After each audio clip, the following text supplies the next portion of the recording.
Hi there, this is Tina McDonald with Imagine Crafts. For today's project, we're going to be creating some beautiful fall leaves for those fall cards and projects that you have coming up. We're going to begin with this beautiful stamp from Quiet Fire Designs, and we're going to stamp it onto a piece of ivory cardstock using the Rich Cocoa Memento ink. Once that is stamped, we're going to die cut it using the Pierced Squares die set from Spellbinders. We want the sentiment closer to the top, leaving a nice gap on the bottom. Once it's been cut and embossed, we're going to use the Memento Desert Sand ink and a foam dauber, and we're going to stencil just inside of the die template here. That's going to give us a nice shaded look. So try to do that evenly by using the dauber in a circular motion and filling in that entire square portion on the inside. Now you can gently remove the die templates from your square, and then we're going to go ahead and add a touch of the ink once again on the outside portion, and we're going to kind of focus on the corners to give a real nice shading effect. Now we're going to play with some leaves. I've gone ahead and die cut these using Spellbinders Fall Leaves die template set. And we're going to be adding just some different colors and some shading. I'm using a variety of colors here. They'll be listed at the end of my video. But we're going to just shade these colors together.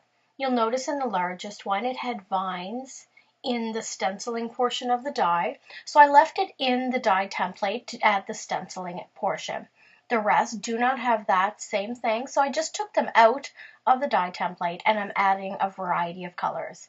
Go ahead and blend them with your fingers and add whichever colors you'd like. That's the fun thing about fall leaves is no two are the same and there's no right or wrong. It's just whatever appeals to your eye. I'm using oranges and yellows and reds and greens and browns. So I just love the way these come out. I've created 2 of each of these leaves. Once you're happy with your coloring and shading, go ahead and add a top layer of the Golden Glitz Delicata ink, as well as a layer of that to the outside of our card base with our sentiment. Now we get to play with the Irresistible. I'm using the bronze, and I'm going to remove the cover completely. Because I want small droplets on the front of my card, I'm going to be using a paintbrush. So I'm going to dip it into my bottle of Irresistible, and then I'm going to tap it over top of my card, just so that I have these nice small dots over top. Try different ways of holding your brush and splattering because each way you do it gives a different output. So give it a try on a scrap piece of paper first until you like what you come out with. And while that's drying, let's pull those leaves back out. We're going to take a touch of that Irresistible spray in bronze and we're going to add a touch of it to some of our leaves. It is a little bit dark, so you don't want to add too much, but it is going to add a nice shine and some texture. I like to just spread it around with my finger onto a few of the leaves.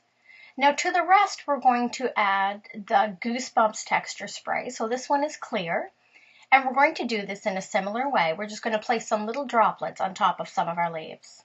Then once again, I just like to spread that around with my finger. And while the texture spray is still wet, we're going to sprinkle on just a touch of glitter to give these that extra shine. I absolutely love how this looks. And while our leaves are drying, we're ready to go ahead and assemble our card. I've added this really pretty bow using May Arts ribbon, and then I'm going to layer it up with some pattern papers as you see here. Once you have these beautiful leaves created, there's no end to what you'll be able to do with these for your fall decor around the house, for your cards, or your scrapbook pages. Thanks so much for joining me for today's tutorial. To follow Imagine Crafts for more project ideas, be sure to follow us on Facebook, Pinterest, and at imaginecrafts.com.